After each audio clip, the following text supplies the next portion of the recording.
It is now 9:16. Tweens, particularly girls, are getting exposed to hormone disruptors at increasing rates. Joining us now is Professor of Northwestern University Medical School and WGN Morning News medical contributor, Dr. Lauren Streicher. Talk about this and some other things.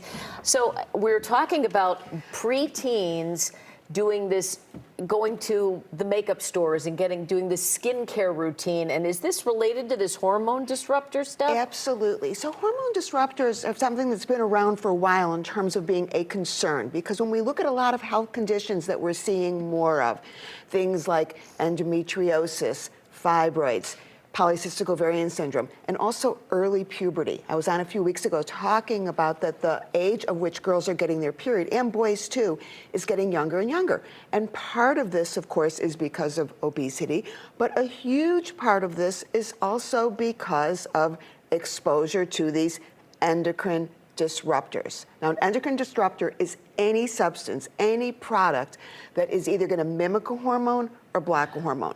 So, to circle back to what you're talking about, these skincare products are being really aggressively marketed to young girls. We're not even talking teens. We are talking 8-year-olds, 9-year-olds, 10-year-olds who are on TikTok.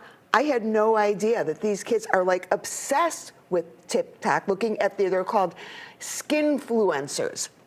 Right now, over 20% of the people on TikTok are under the age of 17. So if you don't think your kid's on TikTok, you're probably wrong. And these skinfluencers are convincing them that they have to do these elaborate, multi-step skin routines with things like toners. I mean, let's just start with the fact that, who has more toned skin than a 9-year-old, right? We all want toned skin. Right. Anti-aging.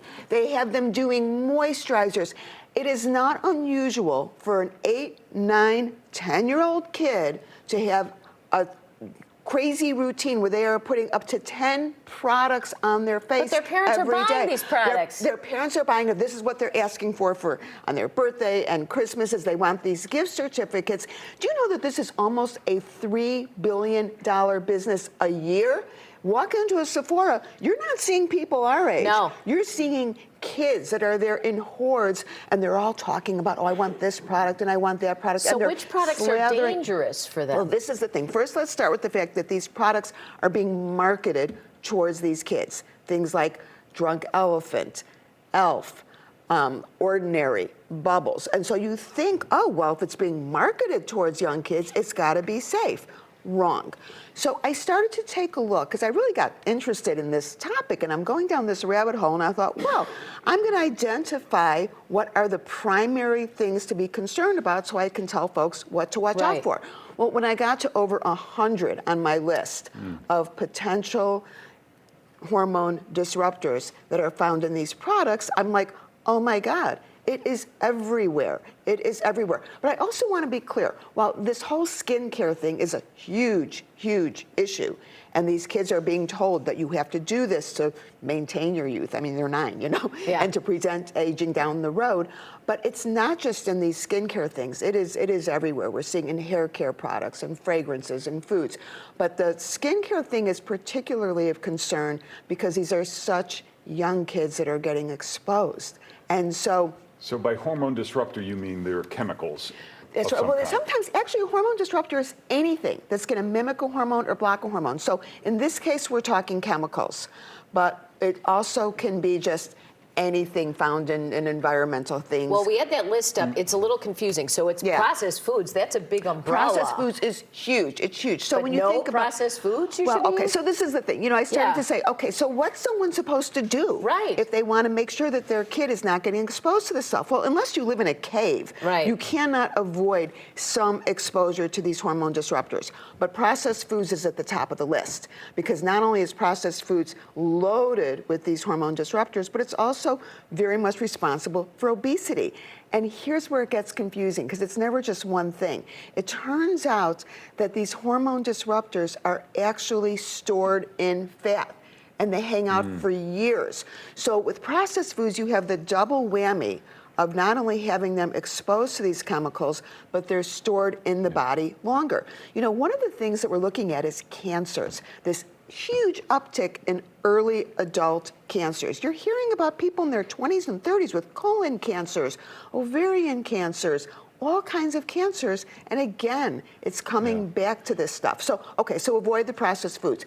Avoid products with fragrances. If it smells real good, there's a good chance that there's something in there you don't want. But it's not just the product, and it's not just the food, it's what is packaged in. Because all of these plastics and phthalates and all of these things also have hormone disruptors. So even like when you're sticking something in your fridge, you're better off putting it in a glass container than in a plastic container or a Ziploc baggie or something like that. So it's really about being aware. Now there's a great website, EWG.com, which is environmental. I think it said .org, is that right? You're right, Yeah. .org, EWG.org. And what you can do, and I went there and tried it out, is you put a product in. You know, you take your drunk elephant product that your 7th grader is slathering all over their face on a regular basis, and you put the specific product in there. And what will pop up is, number one, what ingredients are in it, which of those ingredients are potential hormone disruptors, and which things kids can should stay away from. So yeah, I mean, we're talking retinols and we're talking acids, and again, the list is really long, but there's so many products out there that your best bet is to walk into the bathroom and see what your kid is putting on their face, because if they're spending 20 minutes in the bathroom every night, chances are they're using more than soap and water. When I was 9, I don't even think I was washing my face. I barely washed your face. I mean, honestly, if someone wants to remain youthful looking, put some sunscreen on. Yeah. I mean, that has been shown again and again, not only to prevent cancers, but to prevent wrinkles and all that down the road. But we're also seeing, I had reported, when was it, a few months ago, about the increased risk of uterine cancer in black women because of the chemical hair straighteners. We're seeing a huge uptake. Same thing. So again, we're talking about the tweens, but this is affecting adults as well. Look at those products that you're putting on your face.